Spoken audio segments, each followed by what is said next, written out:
The alien girl was terrified. Then he showed her humanity could win.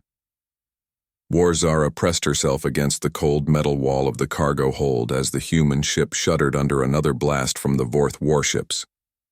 Her blue skin had turned pale with fear, and her forearms wrapped tightly around her small frame. The crystalline patterns along her neck flickered weakly as her energy drained from panic. She had never seen humans fight before. Her people, the Kalari, had heard stories about the strange bipedal creatures from the third planet of a yellow star. They were said to be primitive and weak, compared to the mighty Vorth Empire that had conquered half the galaxy. The Vorth had enslaved her homeworld 3 cycles. And now they hunted any survivors who tried to escape. The human who had rescued her from the slave transport was named Jake. He was tall, for his species with dark hair and kind brown eyes that seemed to hold depths of strength. She did not understand. When he found her hiding in the wreckage of her people's transport ship, he had not hesitated to bring her aboard his vessel. Now that vessel was under attack by 3 Vorth destroyers, and Zara was certain they would all die. Jake burst through the cargo hold doors, carrying a plasma rifle that looked tiny in his hands compared to the massive weapons the Vorth wielded. His face was calm despite the chaos around them. He knelt beside her and spoke in the universal translator voice that she had learned. His actual words were soft and strange, but the meaning came through clearly. "You are safe here, Zara. My crew and I will not let them take you back." She stared at him with her large purple eyes. "How can you fight them, Jake? The Vorth have conquered 100 worlds. Their ships are twice the size of yours, and they have weapons that can crack planets." Jake smiled, and something in that expression made her heart flutter with an emotion she could not name. "We humans have something the Vorth do not understand. We have each other and we never give up." The ship rocked again and warning lights flashed red throughout the cargo hold. Over the communication system, a female voice announced the status. "Captain, this is Lieutenant Amy Rodriguez in the weapons bay. The Vorth are demanding we surrender the Kalari refugee. They are charging their main cannons." Jake stood and activated his communicator. "Amy, tell Commander Lisa Park to begin the Manhattan Protocol. All hands prepare for combat maneuvers." Zara felt her blood run cold. She knew about the Manhattan Protocol from intercepted Vorth communications. It was a human military tactic so dangerous that it was considered insane by every other species in the galaxy. Humans would sacrifice their own ships to protect others. "Jake, you cannot do this thing.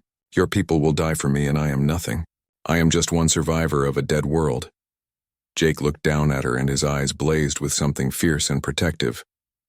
"You are not nothing, Zara. You are someone who needs help, and that is enough. That is everything." He turned to leave but paused at the doorway. "The thing about humans, Zara, is that we do not calculate odds the way other species do. When someone we care about is in danger, we do not ask if we can win. We ask how we can win." The cargo hold sealed behind him and Zara was alone with her thoughts. Through the small porthole she could see the 3 massive Vorth destroyers approaching like dark predators. Each one was easily 3 times the size of Jake's ship. Their hulls were black metal covered in spikes, and their weapons glowed with deadly energy. But then something impossible began to happen. Jake's ship suddenly accelerated directly toward the lead destroyer, instead of running away. At the same time, dozens of smaller human fighters appeared from nowhere, decloaking around the Vorth formation. They moved like a swarm of angry insects attacking something much larger than themselves. The human fighters were tiny compared to the Vorth ships, but they moved with precision and purpose that took Zara's breath away. They coordinated their attacks without any visible communication, diving and weaving through the destroyer's defensive fire with incredible skill. Jake's voice came over the ship's communication system, speaking to his crew but loud enough for her to hear. "This is Captain Jake Miller. Today we show the Vorth what happens when they threaten the innocent. Remember your training, remember your purpose, and remember that every life we save today makes the galaxy a little brighter." The ship shook as they engaged the lead destroyer in direct combat. Through the porthole, Zara watched in amazement as the human fighters swarmed the larger ships. They were not trying to destroy the destroyers. Outright, instead, they were targeting specific systems with surgical precision. One group of fighters focused on the weapons arrays while another attacked the engine systems. A third group laid down covering fire to protect the others. It was like watching a perfectly choreographed dance of war. But the most incredible thing was how the humans communicated with each other. Zara could hear their voices over the open channels, and instead of panic or fear, she heard calm professionalism and even moments of humor. Fighter 7. This is Fighter 2. You have a Vorth interceptor on your tail. I see him, Sandra. Thanks for the warning. Hey, Lisa, want to show these Vorth how we used to play tag back on Earth? Copy that, Amy. Let's give them a demonstration. Zara watched as the two human fighters executed a maneuver that defied everything she knew about space combat. They flew directly at each other on a collision course while the Vorth interceptor followed one of them.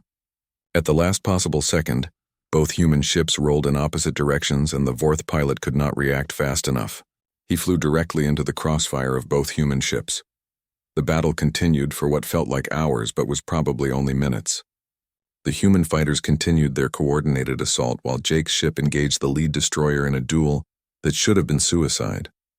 But Jake was not fighting like the Vorth expected. Instead of trading heavy blows, he used his ship's superior speed and agility to stay just out of range of the destroyer's main weapons, while targeting weak points with precise shots. Gradually and possibly the tide of battle began to turn. The Vorth destroyers found themselves outmaneuvered and overwhelmed by opponents they had expected to crush easily. Their formations broke apart as they tried to deal with threats coming from multiple directions at once. Then Jake's voice came over the communication system again, but this time he was speaking directly to the Vorth commanders. This is Captain Jake Miller of the human vessel Phoenix Rising. You came here to take back one refugee. Instead, you have lost 2 of your destroyers and most of your fighters. I'm giving you one chance to withdraw and return to your own territory. The Ruwer. Lead Vorth commander responded with the arrogance typical of his species. Human. Fool, you may have surprised us, but you cannot defeat the might of the Vorth Empire. We will call for reinforcements and crush your pathetic fleet. Jake's response was calm and steady. Commander, you are thinking like a Vorth. You see this as a battle between your 3 ships and my 1 ship. But you are wrong. This is not about ships. This is about what we are fighting for. As if to prove his point, dozens more human ships suddenly appeared around the battlefield.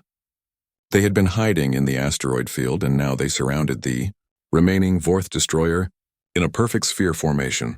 The Vorth commander's voice came through again, but now it held a note of uncertainty. This is impossible. Our intelligence said you only had 1 ship in this sector. Jake's reply made Zara's heart swell with an emotion she had never felt before. Your intelligence was correct, Commander. I did only have 1 ship, but when word went out that the Vorth were hunting refugees, every human captain within 100 light-years volunteered to help. We may be just 1 ship, but we are never alone. The final Vorth destroyer powered down its weapons and began to retreat. As it jumped to hyperspace, Jake's voice filled the cargo hold again. All ships, this is Captain Miller. The immediate threat has passed. Medical teams prepare to assist any wounded, and engineering teams begin damage assessment. And crew, remember to check on our passenger. She's been through enough trauma for 1 day. Within moments, the cargo hold doors opened and Jake entered with 2 other humans. One was a woman with red hair who introduced herself as Dr. Beth Wilson. The other was a younger man who carried medical supplies and said his name was Nurse Carl Johnson. Dr. Wilson knelt beside Zara and began running medical scanners over her. Her touch was gentle and her voice was kind. You are safe now, honey. Jake told us what you have been through, and we want you to know that you are welcome. Here for as long as you need. Zara looked up at Jake, who stood watching with concern in his eyes. I do not understand. Jake, why did your people risk so much for someone you do not even know? Your ship could have been destroyed. Your crew could have died. Jake sat down beside her and his expression was serious but warm. Zara, there is something about humans that other species often misunderstand. We do not help others because we expect something in return. We help because it is the right thing to do. When we see someone suffering, we cannot just walk away. But the Vorth are so powerful. They have conquered so many worlds. How can humans hope to stand against them? Jake smiled and pointed to the porthole where the other human ships were visible against the stars. The Vorth are powerful, Zara, but they fight for conquest and control. They fight because they want something. Humans fight for each other. We fight because someone needs our help.